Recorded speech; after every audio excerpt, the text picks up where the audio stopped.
اعوذ باللہ من الشیطان الرجیم، بسم اللہ الرحمن الرحیم۔ کتاب التیمم، اگر کسی وجہ سے پانی نہ ہو تو یہ تیمم، نماز کے لیے تیمم کا طریقہ بتایا گیا۔ تو یہ عربی میں ہے، یہ بخاری شریف جلد اول میں حدیث نمبر 324، یہ آپ دیکھ سکتے ہیں، یہ عربی میں ہے۔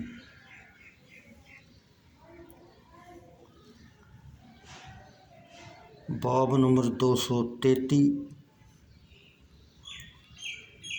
اللہ تعالیٰ کا فرمان، اور ان مذکورہ صورتوں میں پانی نہ پایا تو پاک مٹی سے تیمم کرو، تو اپنے منہ اور ہاتھوں کا اس سے مسح کرو۔ سورہ معاہدہ آیت 6۔ حدیث نمبر 324، بخاری شریف جلد اول۔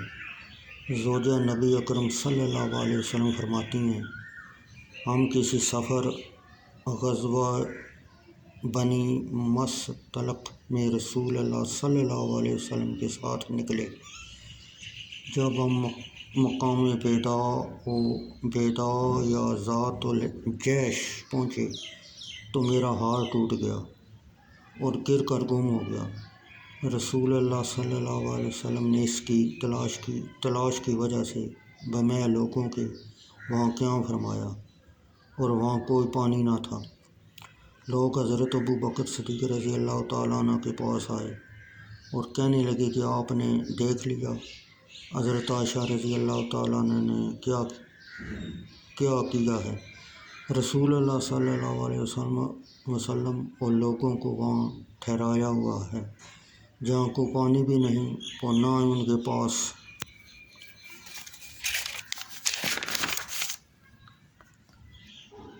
پانی ہے۔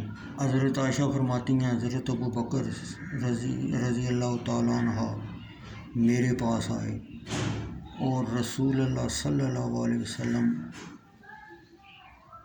میری ران پر سر رکھے ہوئے میں بھی خواب تھے۔